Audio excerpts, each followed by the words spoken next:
কার জীবনের মোড় কখন ঘুরে যাবে সেটা কেউই বলতে পারে না। এই মোড় ঘুরে যাওয়ার সাথে কারো জীবনে সুখ আসে আর কারো জীবনে দুঃখ আসে। কি বুঝতে পারছেন না কিছুই, তাই তো? তাহলে গল্পে যাওয়া যাক। হুম, আমি চিৎকার করতে পারছি না। আমার চিৎকার করার রাস্তা বন্ধ করে দিয়েছে।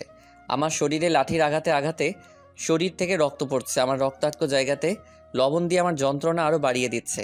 কালকে রাত থেকে বিরতিহীনভাবে আমায় মেরে যাচ্ছে। মনে হচ্ছে নিজের জীবনের অন্তিম মুহূর্তের সামনে দাঁড়িয়ে আছি। যে কোনো সময়ই আমার প্রাণ পাখি উড়াল দিয়ে দিবে আমার আঘাতপ্রাপ্ত শরীর থেকে। পুলিশ কনস্টেবলরা আমায় মারতে মারতে আমার অবস্থা পুরো খারাপ করে দিয়েছে। মানুষ তার ইগো আর নিজের বদলা নেওয়ার জন্য কতটা নিচে নামে পারে সেটা রিদিতাকে না দেখলেই হয়তো বুঝতেই পারতাম না। এখন মনে হচ্ছে কেন সেদিন রিদিতা অমন করে নিজে থেকে কথা বলতে আসছিল, কেন আমার আর ডলির কাছে এসে ক্ষমা চেয়েছিল। আসলে সব কিছুই ছিল ওর প্ল্যানের অংশ। মনে হচ্ছে আমায় যদি এর চেয়ে কেউ মেরে ফেলতো তাহলে ভালো হতো। হঠাৎ করে আমার মাথা চক্কর দিয়ে ওঠে আর চোখটা কেমন করে জানি বন্ধ হয়ে আসছে। দুজন পুলিশ কনস্টেবল রাহুলকে ঝুলিয়ে রেখে মেরে যাচ্ছে। রাহুল চিৎকার করতে যেও চিৎকার করতে পারছে না। রাহুলের মুখে একটা ছোট ফোমের বল ঢুকিয়ে রাহুলকে মেরে যাচ্ছে। হঠাৎ করে রাহুল নড়াচড়া বন্ধ করে শান্ত হয়ে যায়। পুলিশ অফিসাররা মারা বন্ধ করে দিয়ে রাহুলের পালস চেক করতে দেখতে পায় রাহুল অজ্ঞান হয়ে গেছে। তখন কনস্টেবলরা গিয়ে বড় অফিসারকে বলে। অফিসার এসে রাহুলকে পরীক্ষা করে সেখান থেকে তারা ফোন নিয়ে কাউকে কল দিল। কল দিয়ে কিছু কথা বলা শেষ করে কনস্টেবলদের উদ্দেশ্য করে বলল, এই, তোরা এই ফকিনের বাচ্চাকে নিয়ে ওই নদীর পাশের জমিতে ফেলে আয়, তবে সাবধানে, যাতে কেউ না দেখতে পায়। কনস্টেবলরা রাহুলকে নিচে নামিয়ে একটা গাড়িতে তুলে দিয়ে নদীর পাড়ের উদ্দেশ্যে গাড়ি ছোটালো। এবার জেনে আসে রাহুলের সাথে এমনটা হওয়ার কারণ কি। 1 বছর আগে বাবা মা ছাড়া পৃথিবীটা কতটা অসহায় সেটা আমার মতো অনাথ ভালোই বুঝতে পারছি। টাকা পয়সা সম্পত্তির জন্য কাছের মানুষগুলো হিংস্র চেহারাটাও দেখতে পেলাম। আপনারা হয়তো কিছুই বুঝতেছেন না। চলুন গল্পে যাওয়া যাক। হুম। একটা রুমের ভিতরে আমায় হাত পা বেঁধে মেরে যাচ্ছে আমার মামি, মামা তো বোন আর মামা। আমি যে চিৎকার দিয়ে কিছু বলবো সেটা কোনো পথ খোলা রাখিনি ওরা। আমার মুখে গুছিয়ে দিয়েছে কাপড়ের অনেক ছোট ছোট টুকরো। মনে হচ্ছে নিজের জীবনের অন্তিম যাত্রার সামনে দাঁড়িয়ে আছি। আমার শরীরে লাঠির আঘাতে ফেটে যাওয়া স্থান দিয়ে রক্ত পড়ছে আর সেই আঘাতপ্রাপ্ত জায়গায় লেবু চিপে লেবুর রস আর লবণ ঢেলে দিচ্ছে। আমি এই যন্ত্রণা যে সহ্য করতে পারছি না, ব্যথা যন্ত্রণা সব কিছু মিলিয়ে আমার চোখের জল আমার চিৎকারে রূপ নিয়ে বের হয়ে যাচ্ছে। হে সৃষ্টিকর্তা, আমায় কেন এমন এই নিষ্ঠুরতম পৃথিবীতে পাঠালে? আর যদি পাঠাবে তাহলে কেন একটু শান্তি দিয়ে দিলে না? শুনেছি মানুষ সৃষ্টির সেরা জীব, তাহলে আমার উপর এত অত্যাচার কেন? কিছুক্ষণ পর আমার হাতের ও পায়ের বাঁধন খুলে দিয়ে মামা মামি আর মামাতো বোন আমার রুম থেকে চলে যায়। আপনারা নিশ্চয়ই ভাবছেন আমি কিছু করেছি যার জন্য তারা আমায় এমন করে মারছে। সেটা ভাবলে আপনারা ভুল ভাবছেন।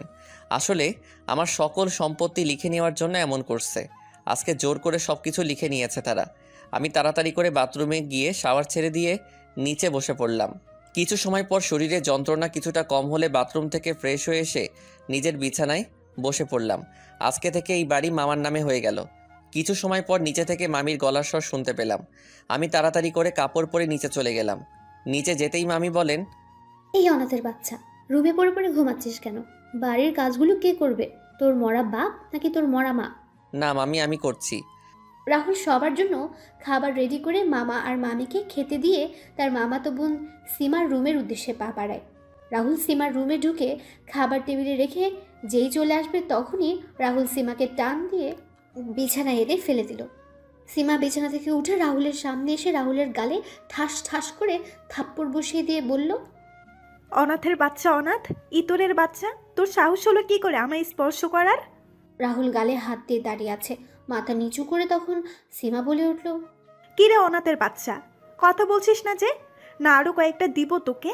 আসলে সীমা, তোর রুমের সুইচ বোর্ডে সমস্যা আর তুই ভেজা হাতে স্পর্শ করছিলি তাই আমি। তোর তো সাহস কম না, আমায় নাম ধরে ডাকিস? তোকে বলছি না ম্যাডাম বলে ডাকার জন্য?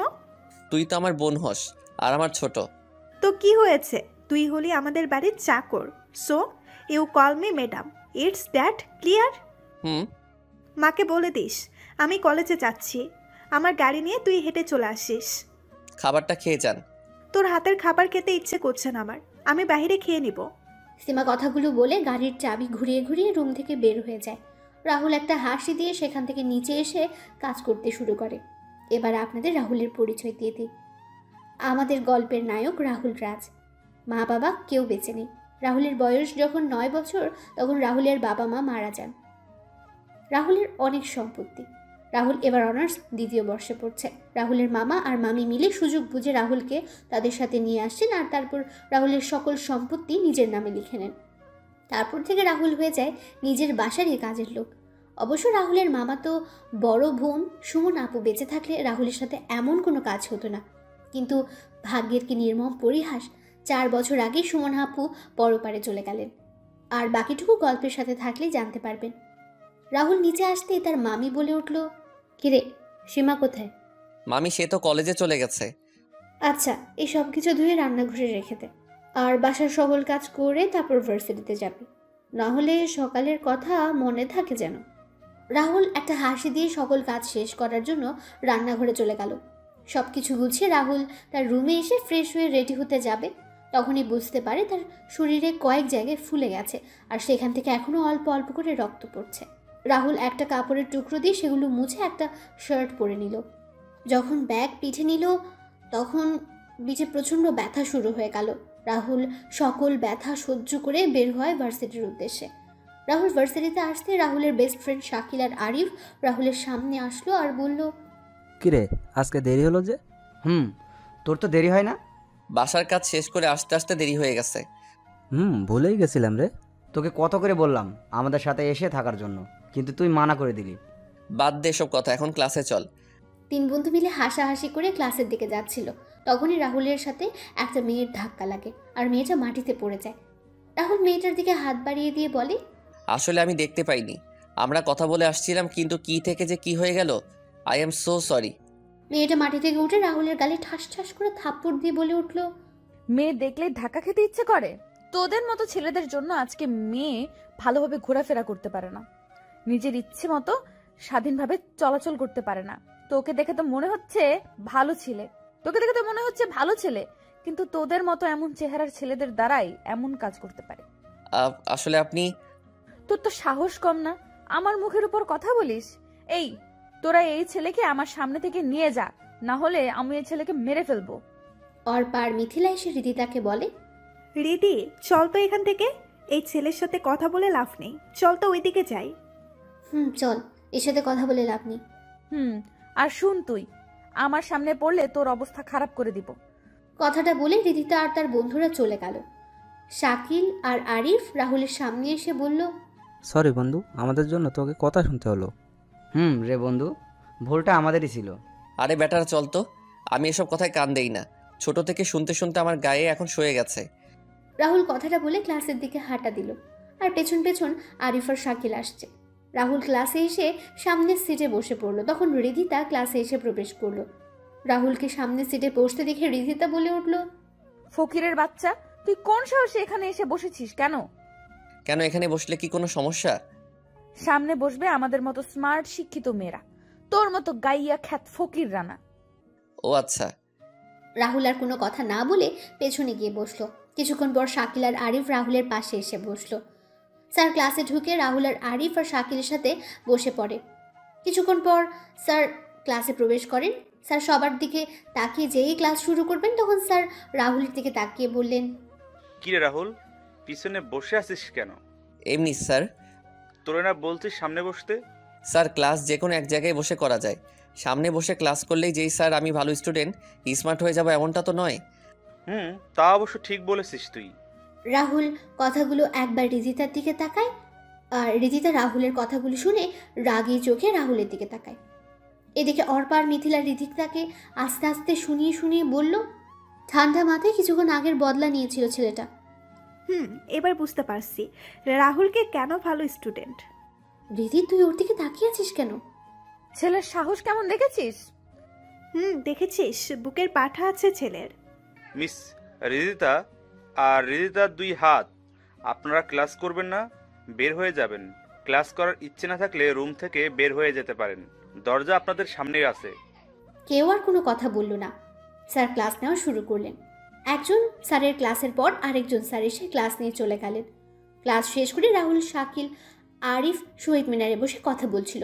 তখনই রিদিতা এসে বলল, তোর তো সাহস কম না, তুই আমার ক্লাসের সবার সামনে অপমান করিস। আমি আপনাকে কখন অপমান করলাম? তুই ক্লাসে আমায় এই কথাগুলো শুনিয়ে শুনিয়ে কেন বললি? ক্লাসের কেউ এসে প্রতিবাদ করছে না, তাহলে তুই কেন এসেছিস রিদিতা? জানেন তো, চোরের মন পুলিশ পুলিশ। তুই জানিস আমি কে, আমার পরিচয় কি? আপনাকে দেখে আপনার সম্পর্কে জানা হয়ে গেছে আমার। আপনি কোনো অহংকারী বাবা মায়ের অহংকারী মেয়ে হবেন, যে মানুষকে মানুষ মনে করেন না। শাকিল, আরিফ, চল এখান থেকে। রাহুল কথাগুলো বলে ভার্সিটি থেকে বের হয়ে আসে। রাহুল বাড়িতে এসে দেখতে পায় বাড়িতে কেউ নেই। রাহুল তার রুমে যাবে, তখন সে শুনতে পায় অদ্ভুত কিছু শব্দ। রাহুল শব্দগুলো অনুসরণ করে কিছুটা সামনে যেতেই একটা রুম দেখতে পায়। রুমটা ছিল সীমার রুম। রাহুল রুমের সামনে গিয়ে দেখতে পায় দরজা ভেতর থেকে ঠিকমতো লাগানো হয়নি। রাহুল দরজা ঠেলে দেখতে পায়, আমি দরজা ঠেলে দেখতে পেলাম আমার মামাতো বোন সীমা আর একটা ছেলে অন্তরঙ্গ সম্পর্কে জড়িয়েছে। তারা এই পাপ কাজের নেশায় এতটাই বিভোর যে দরজাটা লাগাতেই ভুলে গেছে। আমি তো নিজের চোখকে বিশ্বাস করাতে পারছি না। আমার মাথা যেন ঘুরতে লাগলো। কিছুক্ষণের জন্য আমি পাথরের ন্যায় শক্ত হয়ে গেলাম। তখন বললাম, সি সি সি সীমা, এগুলো কি করছিস তুই? মামা মামি জানলে কি হবে বুঝতে পারছিস? রাহুলের কথা শুনে সীমা ওর ছেলেটা আলাদা হয়ে যায়। ছেলেটা নিজের পোশাক পরে সেখান থেকে চলে যায়। সীমা নিজেকে ঢেকে রাহুলের উদ্দেশ্যে বলে, তুই এখানে এই সময়ে? না এলেই তো জানতে পারতাম না তুই এমন একটা কাজ করছিস। আমি জানতাম তুই একটা অহংকারী বদমেজাজি মেয়ে, কিন্তু তুই যে এমন একটা কাজ করবি না সেটা বুঝতে পারিনি। তোকে নিজের বোন বলতে আমার রুচিতে বাজছে। এইরকম পাপ কাজে নিজেকে জড়ানোর আগে একবার অন্তত মামা মামির কথা চিন্তা করতি। তোর এই কাজের কথা মামা মামি জানলে কাউকে নিজের মুখ দেখাতে পারবে না। দেখ রাহুল, তুই ভুল ভাবছিস। হ্যাঁ, নিজের চোখে আমি যা দেখেছি সেটাকে ভুল বলবো? ছি সীমা, ছি। রাহুল কথাগুলো বলে সীমার রুম থেকে বের হয়ে নিজের রুমে চলে যায়।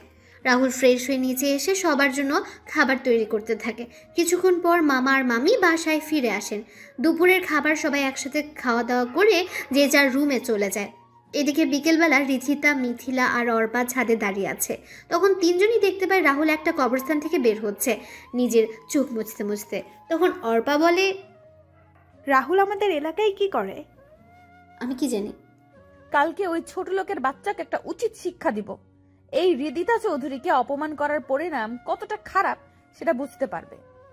আরে বাদ দে না, ক্লাসের কেউ কিছু বলছে না, তুই বলছিস কেন? সামান্য একটা রাস্তার ছেলে হয়ে ওর সাহস হলো কি করে আমার সাথে অমনটা করার? চল ঘুরে আসি কোথা থেকে, এতে মনও ফ্রেশ হয়ে যাবে। এটাই ভালো হবে, চল রিদিতা। কথাটা বলে তিনজনই বেরিয়ে পড়ে। এইদিকে সন্ধ্যাবেলায় রাহুল বাসায় ফিরে নিজের রুমে গিয়ে ফ্রেশ হয়ে পড়তে বসে। এই সন্ধ্যাবেলা রাহুলের কাজ করতে হয় না, তার মামি কাজ করেন। কিছুক্ষণ পর সবাই নাস্তা করে যে যার রুমে চলে যায়। রাহুল যখন পড়ছিল তখন সীমা রাহুলের রুমের সামনে এসে দরজায় কড়া নাড়ে। রাহুল তাকিয়ে সীমাকে দেখতে পেয়ে বলে ওঠে, কি চাই ম্যাডাম? কিছু লাগবে? না। আমি জানি আমি তোর সাথে অনেক খারাপ আচরণ করেছি, তোর গায়ে হাত তুলেছি।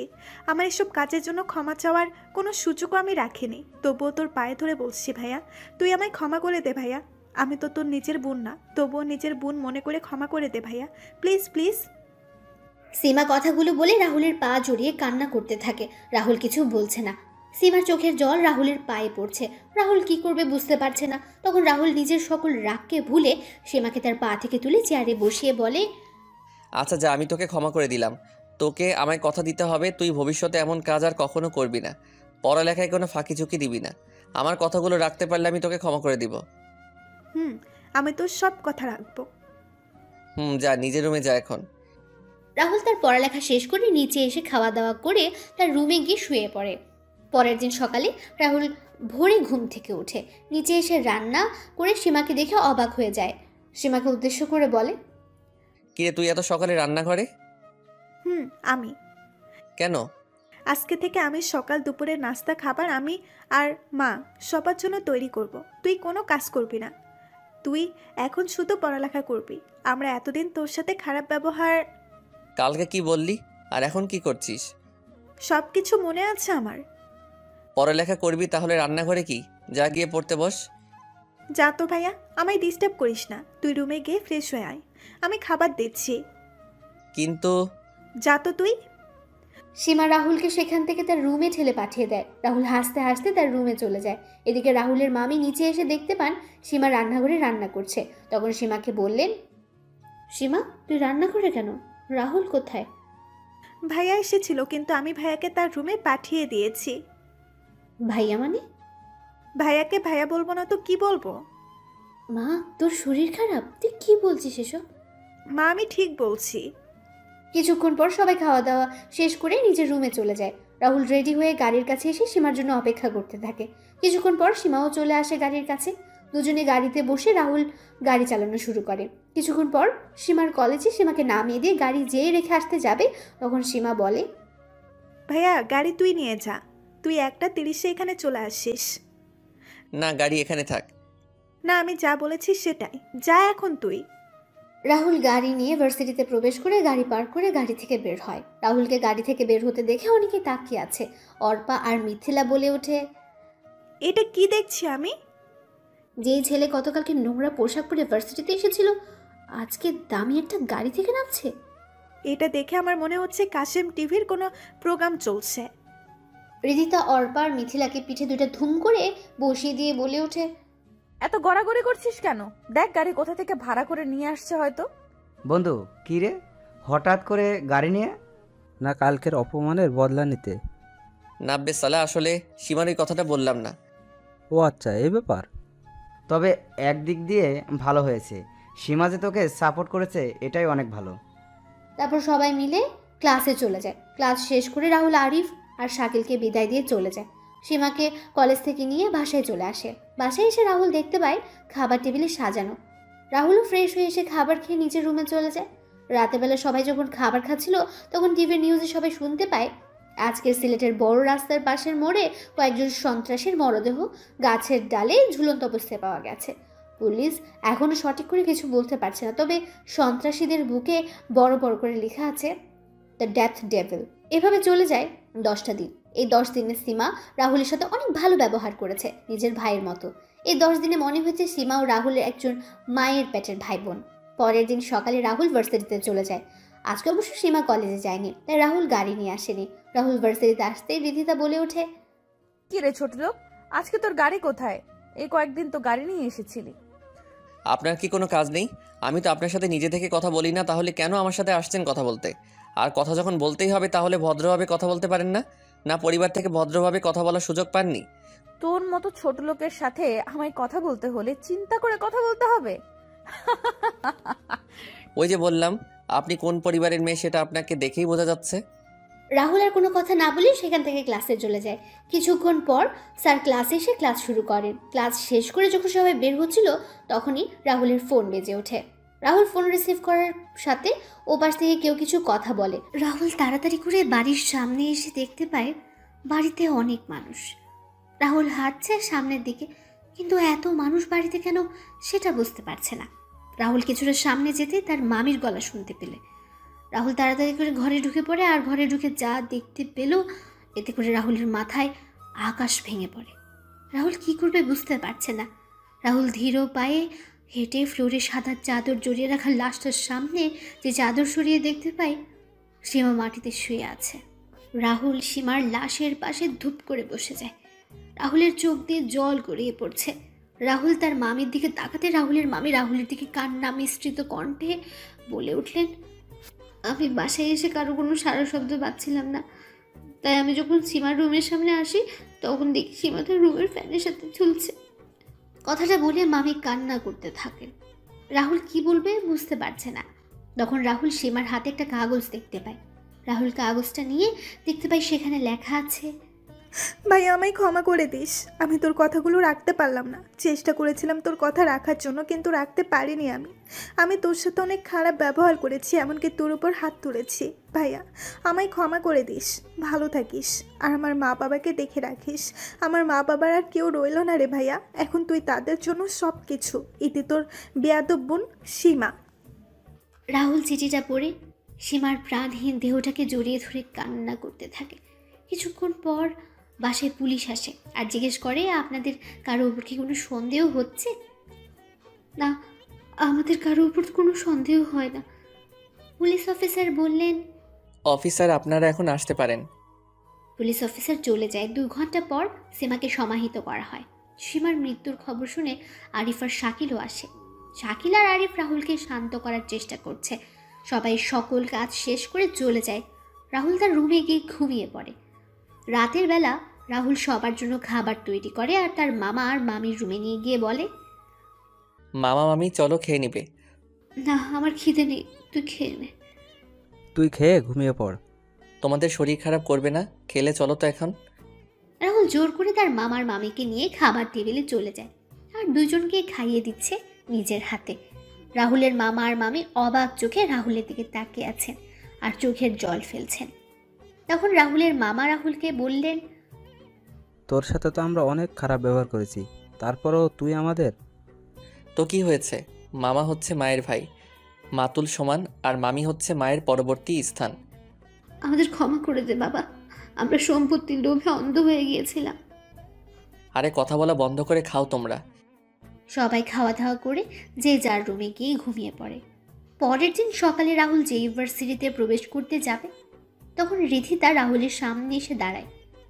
তখন রাহুল বলে, কি ব্যাপার, আপনি রাস্তা আগলে দাঁড়ালেন কেন? ঠাস ঠাস, তোরে বলছি না আমায় কোনো প্রশ্ন করবি না। প্রশ্ন আমি তোকে করব। আচ্ছা করুন, কি প্রশ্ন করবেন? তুই কালকে আমার সিটে বসেছিস, তার উপর আমায় কথা শুনিয়েছিস, এর জন্য তোকে শাস্তি পেতে হবে। শাস্তি পেতে হবে মানে? এই তোরা বল, একে কি শাস্তি দেওয়া যায়? আজকে আরিফ আর শাকিল ভার্সিটিতে আসেনি। রিধিতার কথা শুনে ওর এক বন্ধু এক এক রকমের শাস্তির নাম বলছিল। তখন অর্পা বলে ওঠে, রিদিতা, কালকে না তোর পানির বোতল ড্রেনে পড়ে গেছিল ওইটা? Good idea. দেখুন, আমি ক্ষমা চাইছি কালকে সব কিছুর জন্য। আমার মন মেজাজ ভালো নেই, তাই আমায় এসব শাস্তি দিয়েন না। তুই এসব বলে পার পেয়ে যাবে ভেবেছিস? তাহলে তুই ভুল ভাবছিস। তুই ভুল করেছিস, তার মাসুল তো দিতেই হবে। কথাগুলো বলে রিদিতা আর ওর বান্ধবীরা আমার দিকে এগোতে লাগলো আর আমি পিছাতে লাগলাম। পিছাতে পিছাতে আমি হঠাৎ আমার চোখ পড়ে, আমি একটা ড্রেনের ঢাকনা খোলা, আমি সেটা দেখে পাশ কেটে সরে আসি। কিন্তু রিদিতা আমার দিকে তাকিয়ে হাঁটছিল আর পড়ে গেল ড্রেনের ভিতরে। রিদিতাকে ড্রেনের ভিতরে পড়তে দেখে সবাই রিদিতাকে নিয়ে হাসাহাসি করছে। আমি দাঁড়িয়ে আছি চুপচাপ। আমি যে হাসছি না এটা নয়, আমি হাসছি, তবে ভেতরে ভেতরে।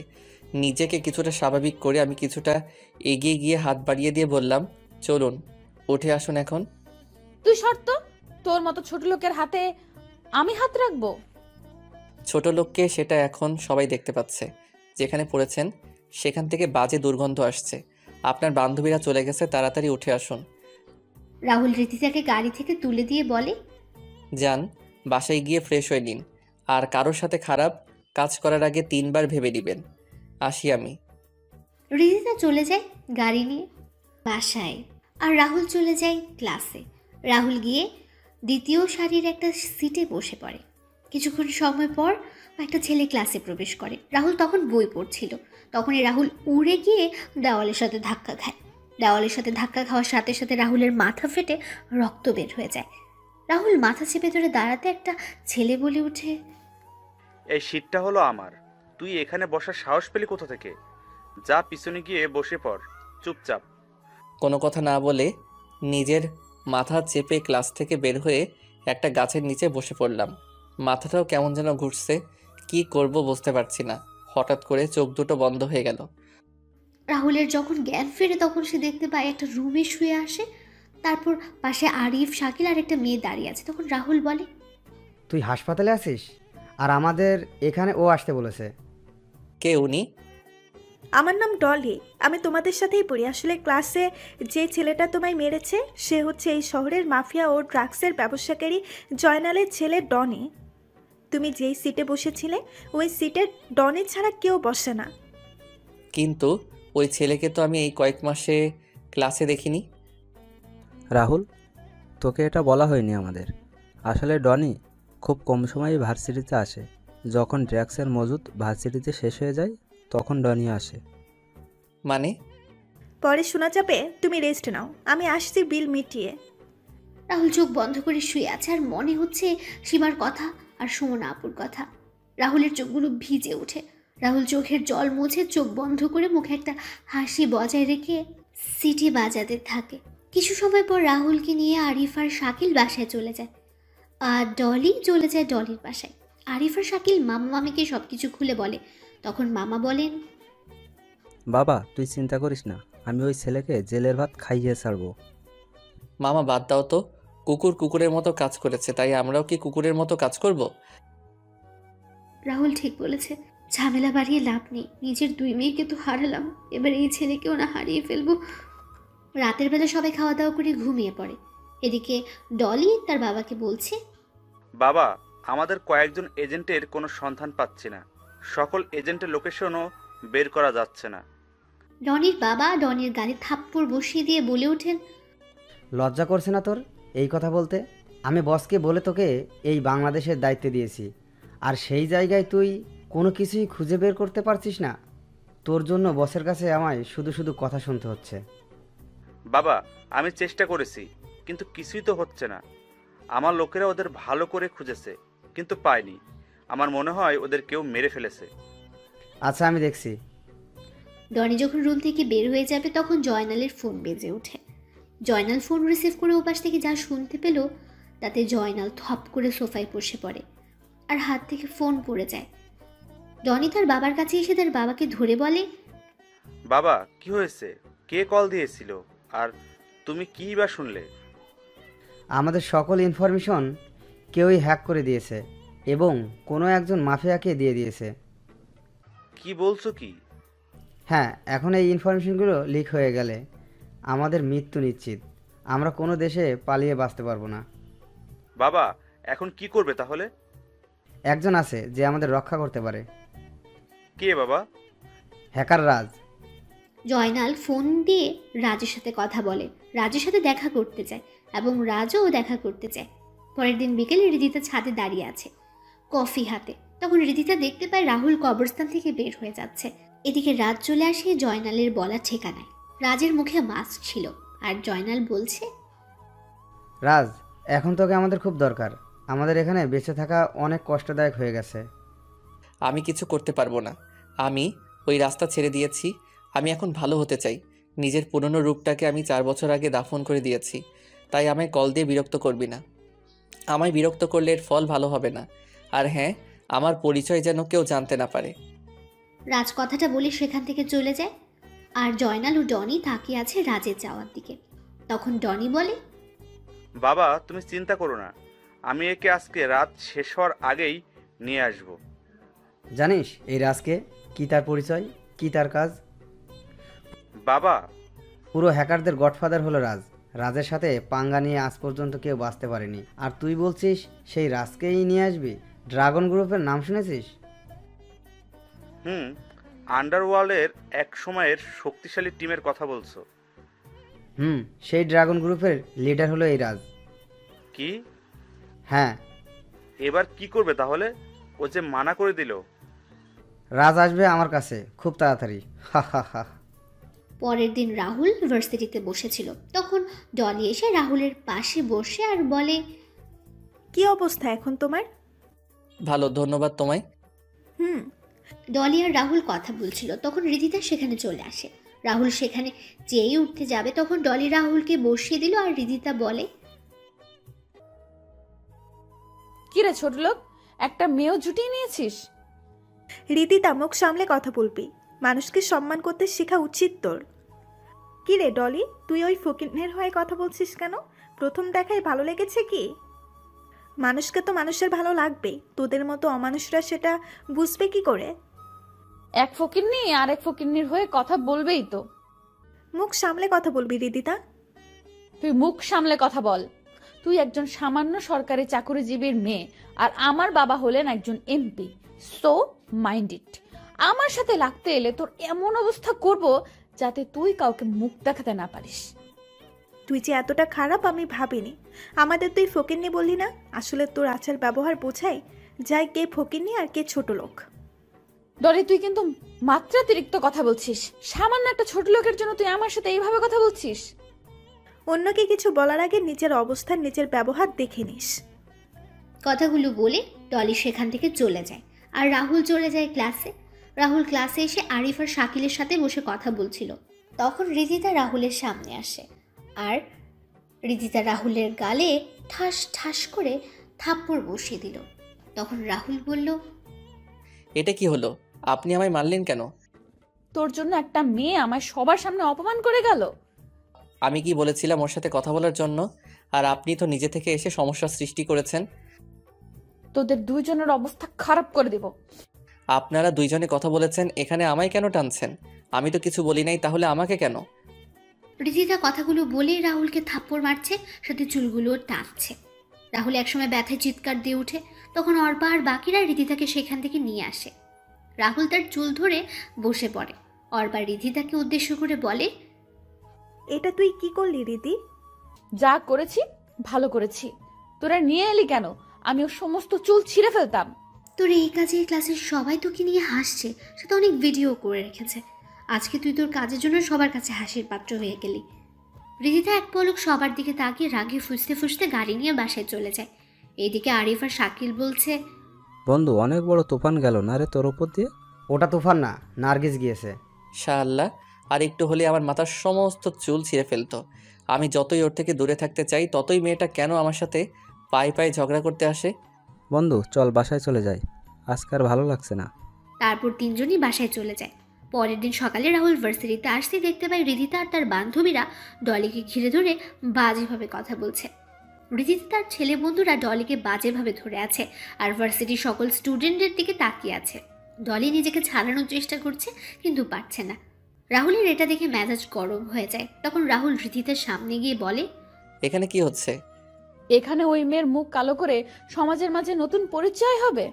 দেখুন আপনার সমস্যা আমার সাথে, তাই ডলিকে ছেড়ে দিন। কাউকে ছাড় দেওয়া হবে না। আগে এই মেয়ে, তারপর ওই ছেলে। ওই তোরা ভিডিও কর, আমি আজকে ডলির সম্মানহানি করব। কথাটা বলে রিদিতা যখন ডলির ওড়না ধরে টান দেবে, তখন রাহুল আবার বলে, একজন মেয়ে হয়ে আপনি আরেকটা মেয়ের সাথে এমন করছেন? সর এখান থেকে, ছোট লোকের বাচ্চা। কথাটা বলে রিদিতা যেই ওড়না ধরবে, তখন রাহুল সবাইকে অবাক করে দিয়ে রিদিতার গেঞ্জি টেনে ধরে আর বলে, নে এবার ভিডিও কর। তোর অনেক ইচ্ছা না অন্যের সম্মানহানি করার? এবার তোর সম্মানহানি হবে। রাহুলের এমন কাণ্ডে সবাই অবাক হয়ে যায়। অর্পা, মিথিলা সহ সবাই তাকিয়ে আছে। সবাই ভিডিও করা বন্ধ করে দিয়েছে। রাহুল রিদিতার গেঞ্জি ছেড়ে দিয়ে ডলিকে নিয়ে চলে আসছিল। তখনই রিদিতা বলে ওঠে, তোর যদি সাহস থাকে তাহলে আজকে 3 ঘন্টা ভার্সিটি থেকে দেখা। আজকে তোকে শেষ করে দিব। যা, তোর কোনো বাপ আছে, নিয়ে আয়। দেখা যাবে। রিদিতা ফোন দিয়ে তার বাবাকে বলে। তখন তার বাবা তার লোকদের পাঠিয়ে দিলেন। 1 ঘন্টা পর রাহুল ক্লাস করছে। তখন রিদিতা তার বাবার পাঠানো লোকদের নিয়ে ক্লাসে প্রবেশ করে আর রাহুলকে দেখিয়ে দিল। লোকগুলো এসে রাহুলকে ক্লাস থেকে টানতে টানতে ভার্সিটির মাঠে নিয়ে যায়। লোকগুলো রাহুলকে স্ট্যাম্প, হকি স্টিক, পাইপ নিয়ে আঘাত করছে আর রাহুল সবাইকে অবাক করে হেসে যাচ্ছে। রাহুলের মুখ, মাথা থেকে রক্ত পড়ছে, কিন্তু রাহুল অনবরত হেসে যাচ্ছে। রাহুলের দিকে তাকিয়ে আছে সবাই অবাক চোখে। এত আঘাতের পরও হাসছে। ডলি, আরিফ আর শাকিল বলছে, কিরে রাহুল হাসছে কেন? এত আঘাতের পরেও হাসছে? রাহুলের শরীরে মনে হচ্ছে এই আঘাতের কোনো প্রতিক্রিয়াও হচ্ছে না। রাহুল হাসছে দেখে রিদিতা রাহুলের সামনে গিয়ে বলে, কিরে হাসছিস কেন? হাসবো না কেন বলতো? তোর ডেকে আনা লোকগুলো আমায় কিছু করতে পারছে না। তোর শরীর থেকে রক্ত পড়ছে আর বলছিস কিছু হয়নি? দাঁড়া, তোর খালি শরীরে আঘাত করলেই বুঝতে পারবি। রাহুল টি শার্ট ছিঁড়ে ফেলতেই সবাই অবাক হয়ে যায়। রিদিতার বাবার লোকেরা পালিয়ে যায় আর রিদিতা সেখান থেকে কয়েক পা পিছিয়ে যায়। ভার্সিটির সবাইও তাকিয়ে আছে রাহুলের দিকে। ডলি, আরিফ আর শাকিলও তাকিয়ে আছে। রাহুল রিদিতার সামনে গিয়ে বলে, কি রে, মারবি না আমায় তুই? কে তুই? আমি একজন ছোট লোক মানুষ। তাহলে তোর শরীরে এতগুলো আঘাত ও গুলির চিহ্ন কেন? তোর এসব জানার কোনো প্রয়োজন নেই। তুই মার আমায়, আয় মার। রাহুল কথাগুলো বলে রিদিতার দিকে এগোচ্ছিল। তখনই রিদিতা ও তার বন্ধুরা সেখান থেকে দৌড়ে চলে গেল। রাহুল তার রক্তাক্ত টি শার্ট গায়ে জড়িয়ে ভার্সিটির বাইরে এসে একটা টঙের দোকান থেকে সিগারেট টানছে। তখন ডলি, শাকিল আর আরিফ আসে। রাহুল একবার তাকিয়ে আবার সিগারেটের ধোঁয়া উড়াতে লাগলো। সিগারেট শেষ হলে শাকিল বলে, ভাই আপনি কে বলুন তো? আপনি যে কোনো সাধারণ মানুষ নয় সেটা আমরা বুঝে গেছি। কি বলছিস কি তোরা? তোর শরীরে এগুলো এলো কিভাবে? বলবো সব, তবে লক্ষ্য যেদিন পূরণ হবে সেই দিন বলবো। রাহুল কথাটা বলে সেখান থেকে চলে যায় বাসায়। এদিকে রিদিতা তার রুমে বসে একটু আগের কথা চিন্তা করছে। রিদিতা মনে মনে বলছে, কে ওই ছেলে ছেলেটাকে যেমন দেখতে তেমনটা কিন্তু নয়। ওর এমন চেহারার পেছনে কি এমন রহস্য লুকিয়ে আছে? ও শরীরে এত চিহ্ন কিসের? ধুর, ও যেই হোক, তাতে আমার কি? আমার বদলা নিতে হবে। সেদিন আমি চিন্তা করব কি করে যে বদলাটা নেই। আমি ঠিক করেই। রিধিতা বসে এসব চিন্তা করছিল, তখনই রিধিতা ইয়েস বলে লাফ দিয়ে উঠল। রিধিতা নিচে গিয়ে খাওয়া দাওয়া শেষ করলো। রাহুল বাসায় এসে তার রুমে গিয়ে ফ্রেশ হয়ে কেটে যাওয়া জায়গায় মলম লাগিয়ে শুয়ে পড়ল। রাতের বেলা যখন সবাই মিলে খাবার খাচ্ছিল, তখনই সবাই নিউজে দেখতে পেল আজকেও বড় রাস্তার পাশের পুকুরে কয়েকজন লাশ পাওয়া গেছে। পুলিশ বলছে মৃত ব্যক্তিরা ড্রাগসের ব্যবসার সাথে জড়িত। আগের মতোই সবার বুকে লেখা আছে দ্য ডেথ ডেভিল। পরের দিন সকালে রাহুল ভার্সিটিতে বসে আরিফ, শাকিল আর ডলির সাথে কথা বলছিল। তখনই শাকিল বলে ওঠে, ওই, এই ভিডিওটা দেখতো তোরা। কিসের এই ভিডিওটা? আরে বেটা, কালকে রাতে পুলিশের আইজিপিকে কেউ বাজেভাবে হত্যা করেছে, আর বুকে লিখে দিয়েছে ডে ডেড ডেভিল মেরেছে। কি শুরু হলো বলতো? দেশে এক এক করে সবাইকে মেরে ফেলছে ওই ডেভিল। আচ্ছা, ভিডিও দেখি। ভিডিওটা নিয়ে দেখতে পেলাম ডেভিল পুলিশের আইজিপিকে প্রথমে উলঙ্গ করে একটা ছুরি দিয়ে গলা থেকে কোমর পর্যন্ত আঘাত করছে এক নাগাড়ে, আর আইজিপি চিৎকার করছে। তারপর ডেভিল আইজিপির বুকে ফুটন্ত অ্যাসিড ঢেলে দিচ্ছে। আইজিপি চিৎকার করতে করতে অজ্ঞান হয়ে যায়। ডেভিল তখন একটা পৈশাচিক হাসি দিয়ে এক কোপে শরীর থেকে আইজিপির মাথা আলাদা করে দিল, তারপর পা হাত কেটে ফেলে। সবার ভিডিওটা দেখে মাথাটা কেমন যেন ঘুরতে লাগলো। রাহুল মোবাইল রেখে বলে ওঠে, একটা মানুষ আরেকটা মানুষকে এভাবে মারতে পারে? আমি চিন্তা করতে পারছি না। এই ডেভিল কোন সাইকো হবে? একজন মানুষ কখনো একজন মানুষকে এভাবে মারতে পারে না। আমি শুনেছি ডেভিল এমনি এমনি কাউকে মারে না, কোনো কারণ তো অবশ্যই আছে এর পিছনে। তখনই রাহুলের ফোন বেজে ওঠে। রাহুল ফোন বের করে দেখতে পায় জয়নালের কল। রাহুল সেখান থেকে উঠে গিয়ে কল রিসিভ করে।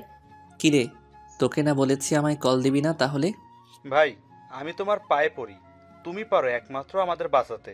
ওই ডেভিল অলরেডি আমাদের সকল এজেন্টের মেরে দিচ্ছে, আমাদেরও কখনো মেরে দিবে। প্লিজ, তুমি আমাদের রক্ষা করো, প্লিজ।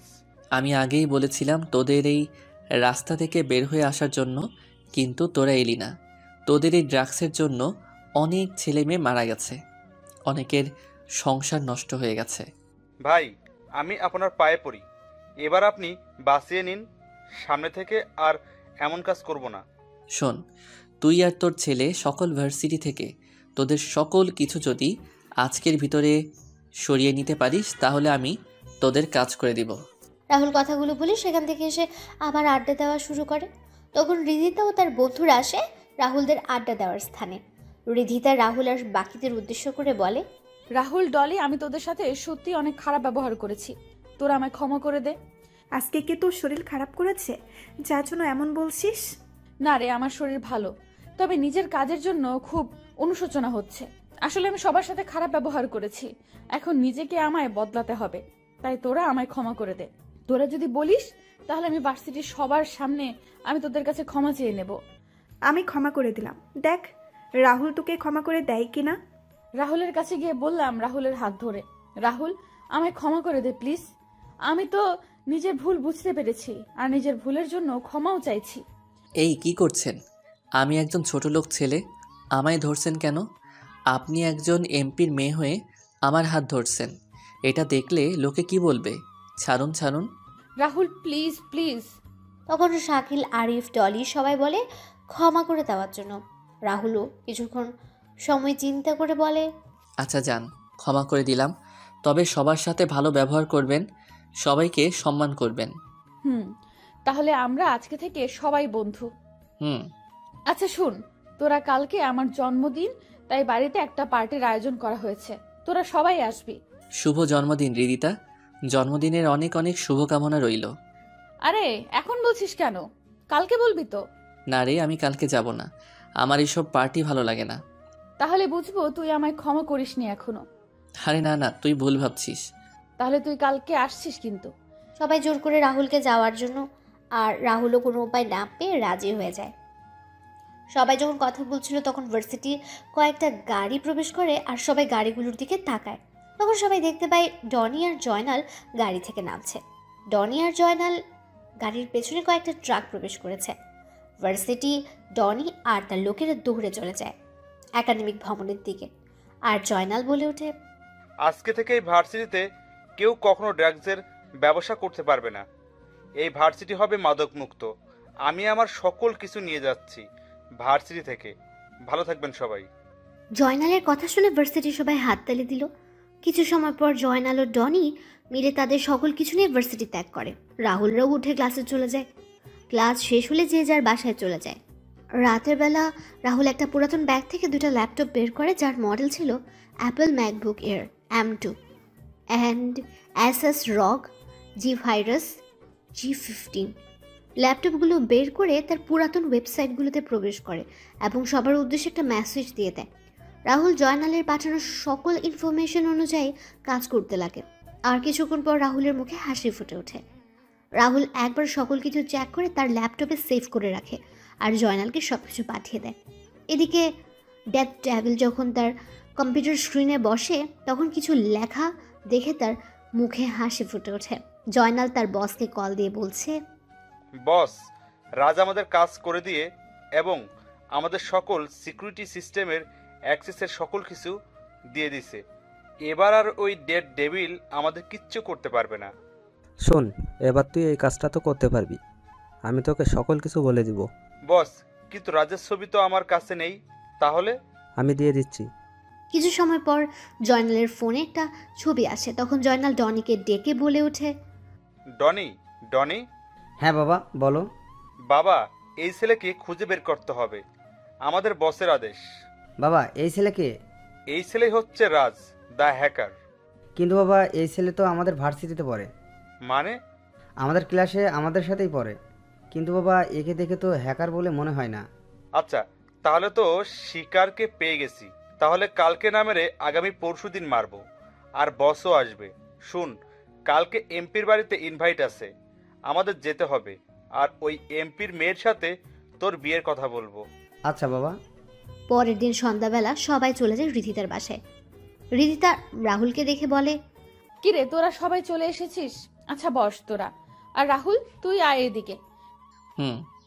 রিদিতা রাহুলকে নিয়ে তার বাবা আর মায়ের সাথে পরিচয় করিয়ে দিল। রিদিতার বাবা রাহুলকে দেখে কিছুটা চিন্তিত হয়ে পড়েন। তখন রিদিতার বাবা রাহুলকে দেখে বলে উঠলেন, রাজদা। আঙ্কেল, কি বলছেন আপনি? আমার নাম তো রাহুল। হ্যাঁ বাবা, ওর নাম তো রাহুল। তুমি কি রাহুলকে চেনো? হ্যাঁ, না আসলে ওকে দেখতে একজনের মতো দেখতে। কি বলছেন কি আঙ্কেল? না কিছু না। আচ্ছা, তোমরা এনজয় করো, আমি আসছি। রিদিতার বাবা সেখান থেকে চলে যান। তখন রিদিতা ও তার বাবার বন্ধু আমজাদ খানের সাথেও রাহুলের পরিচয় করিয়ে দিল। রিদিতা তার বাবার একজন লোককে ইশারা করে এবং লোকটা ইশারা করে বুঝিয়ে দেয় কাজ হয়ে গেছে। রাহুল তখন সেখানে জয়নাল ও তার ছেলেকে দেখতে পায়। জয়নাল, রিদিতার বাবা আর আমজাদ খান কি যে কথা বলছিলেন। কিছুক্ষণ পর সবাই মিলে অনেক আনন্দ করে রিদিতার জন্মদিনের কেক কাটে। খাওয়া দাওয়া শেষ করে যে যার বাসায় চলে যায়। রাহুল তার রুমে ফ্রেশ হয়ে এসে তার রুমে ঘুমিয়ে পড়ে। আর রিদিতার বাবা তার রুমে বসে কিছু চিন্তা করছেন। তখন রিদিতার চিৎকার শুনে রিদিতার রুমে চলে যান। সেখানে গিয়ে শুনতে পারেন, সকালবেলা রাহুল যখন বাসা থেকে বের হয়ে শাকিল আর আরিফের অপেক্ষা করছিল, তখন একটা পুলিশের গাড়ি এসে রাহুলের সামনে থামলো আর রাহুলকে তাদের গাড়িতে তুলে নিয়ে গেল। রাহুলকে নিয়ে থানায় এনে সেলের ভেতর রাখা হয়। তখন রাহুল বলে, অফিসার, আমায় এখানে নিয়ে আসার কারণ কি? আর আমায় সেলের ভিতরেই বা কেন রাখছেন? পুলিশ অফিসার বলে, আপনি এমপি শরীফ খানের মেয়ের ডায়মন্ডের নেকলেস চুরি করেছেন এবং আমরা সেটা আপনার রুম থেকে পেয়েছি। কি বলছেন কি? আমি এমন কোনো কাজ করি নাই। কেউ আমার নামে মিথ্যা অপবাদ দিয়েছে। পুলিশ অফিসার, লাঠির আঘাত পড়লেই সব কিছু স্বীকার করবি। বর্তমানে রাতে রিদিতা তার রুমে বসে গান শুনছে আর চিপস খাচ্ছে আর নেচে যাচ্ছে। তখন তার বাবা হন্তদন্ত হয়ে এসে রিদিতার রুমে ঢোকেন আর রিদিতাকে ধরে বলেন, রিদিতা, রাহুল কোথায়? রিদিতা তার বাবার দিকে ঘুরে ডোন্ট কেয়ার ভাব নিয়ে বলে, ওই ছোট লোক তো এখানে জেলের ভেতরে পুলিশের মার খাচ্ছে। কি বলছিস কি? বাবা, আমার সাথে অনেক খারাপ ব্যবহার করেছিল, আমায় থাপ্পড় মেরেছিল। এবার বুঝবে কত ধানে কত চাল। তুই এটা কি করেছিস? তুই জানিস রাহুলকে? তুই জানিস রাহুলের সম্পর্কে? রাহুলের সম্পর্কে তুই শুনলে বুঝতে পারবি আমি কেন তোকে বলছি এসব কথা। বাবা, কি বলছো কি তুমি? আর তোমার এই অবস্থা কেন? কি হয়েছে? কে ওই ছোট লোক যার জন্য তুমি এমন করছো? রাহুল হচ্ছে মানুষরূপী একজন হায়না, যে নিজের শিকারকে শিকার করে খুব ঠান্ডা মাথায়। আমি একজন এমপি হয়ে কেন এত ভয় পাচ্ছি সেটা বুঝতে পারছিস না কেন? বাবা, আমি তোমার কথার মানে বুঝতে পারছি না কিছুই। মারে, ওই রাহুলই হচ্ছে হ্যাকার জগতের গডফাদার, রাজ দ্য হ্যাকার, আর বিশ্বের শক্তিশালী মাফিয়া গড ড্রাগনের লিডার রাহুল রাজ, আর বিশ্বের শক্তিশালী মাফিয়া গ্রুপের ড্রাগনের লিডার রাহুল রাজ। 3 বছর আগে রাজ কোনো এক অজানা কারণে মাফিয়া ওয়ার্ল্ড ছেড়ে নিরুদ্দেশ হয়ে যায়। আমি গতকালকে দেখেই চিনতে পারি, কিন্তু কনফার্ম হওয়ার জন্য আমি রাজের ডান হাত ছোট ভাই সীমান্তকে কল দেই। তারপর সীমান্ত আমায় সবকিছু খুলে বলে। রিদিতা মাথায় হাত দিয়ে বসে পড়ে বিছানায়। রিদিতার বাবা ভয় থরথর করে কাঁপছে। তখন রিদিতা তার বাবাকে কাঁপা কাঁপা গলায় বলে, এটা আমি কি করলাম? বাবার সামান্য পাওয়ার পেয়ে আমি একজনের হায়নার সাথে পাঙ্গা নিয়ে নিলাম। এখন কি হবে বাবা? এখন কি হবে? আমি তো ভুল করে ফেলেছি। এখন কি করব? আমি যে নিজের মৃত্যু নিজে ডেকে এনেছি। আমাদের সকালে তাড়াতাড়ি করে থানায় যেতে হবে এবং রাজকে ছাড়িয়ে নিয়ে আসতে হবে। এখন চল। পরের দিন সকালে রিদিতা আর তার বাবা থানায় গিয়ে যা শুনতে পেলেন তাতে তারা কিছুটা ভয় পেয়ে যান। তারা থানায় গিয়ে রাহুলের কথা জিজ্ঞেস করলে পুলিশ অফিসার বলে, আজকে রাহুলকে কোর্টে নিয়ে যাওয়ার পথে দুটো সন্ত্রাসী গ্রুপ তাদের উপর হামলা করে। একটা গ্রুপ রাহুলকে নিয়ে যায়। ঘটনাস্থলে কয়েকজন সন্ত্রাসী মারা যায়, আর তাদের অনেক পুলিশ সদস্য হাসপাতালে ভর্তি আছে। রিদিতা তার বাবা থানা থেকে বের হয়ে আসেন। তখন রিদিতার বাবার ফোন বেজে ওঠে। রিদিতার বাবা ফোন রিসিভ করে শুনতে পান, খান সাহেব, আপনি চিন্তা করবেন না, ভাই আমাদের সাথেই আছে, আপনি আমাদের এখানে চলে আসুন। রিদিতার বাবা রিদিতাকে বাসায় চলে যেতে বলে।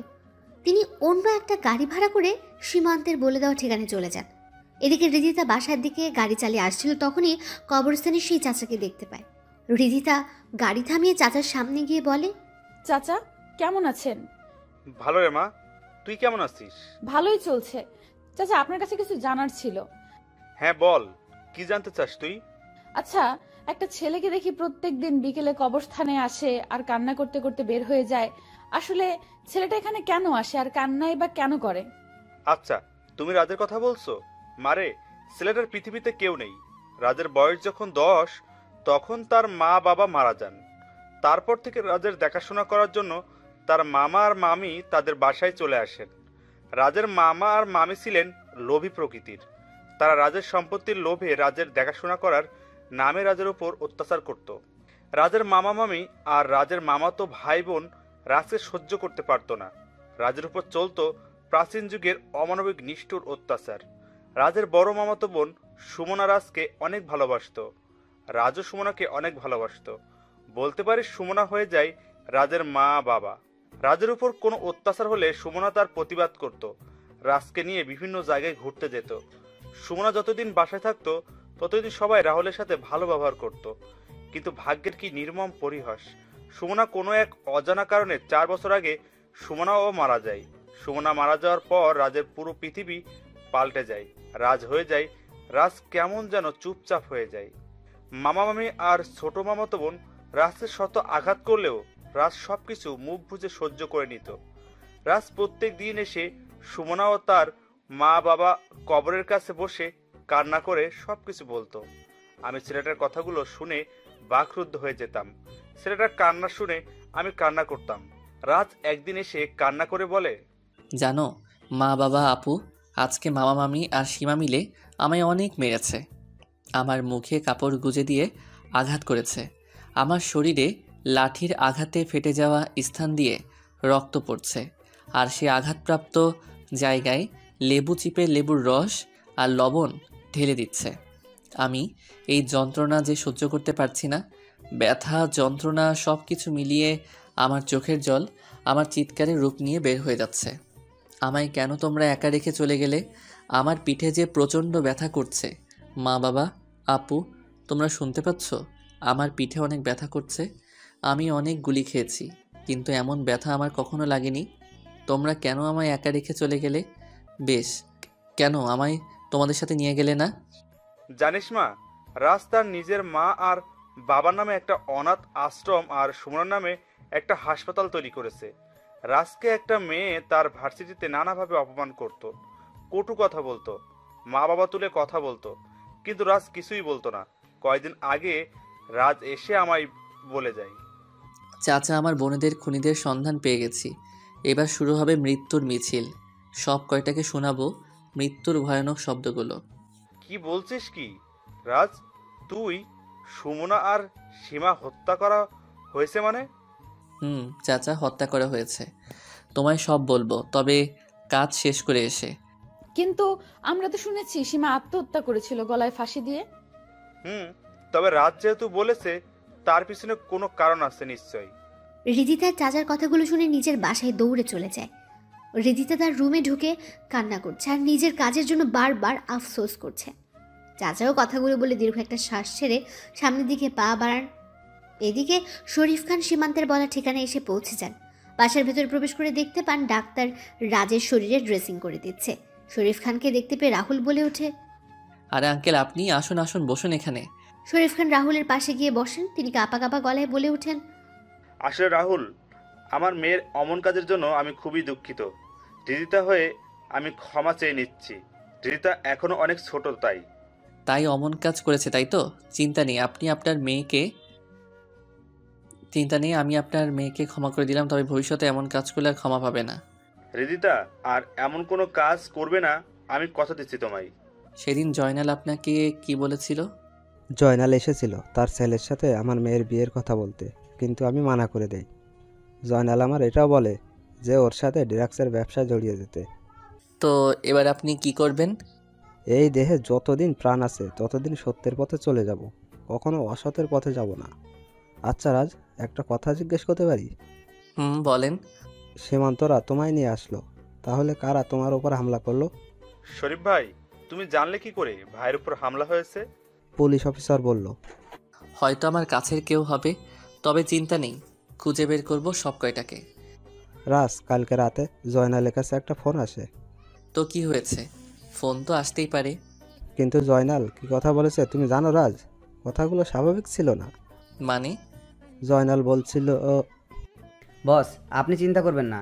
এইবার যেই ড্রাগসগুলো আমদানি করেছি সেগুলো অনেক দাম আছে মার্কেটে। কয়েকটা মেয়েকে টার্গেট করা হয়েছে, এদের শরীরে ড্রাগ ইনজেক্ট করেছি, দেখা যাক কি হয়। কিন্তু জয়নাল তো আমায় বলেছিল যে সেই কাজগুলো ছেড়ে দিবে। তাহলে সীমান্ত ভাই, বুঝে গেছি কি করতে হবে আমার। আচ্ছা আঙ্কেল, আপনি এখন আসুন, আমি একটু ঘুমাবো।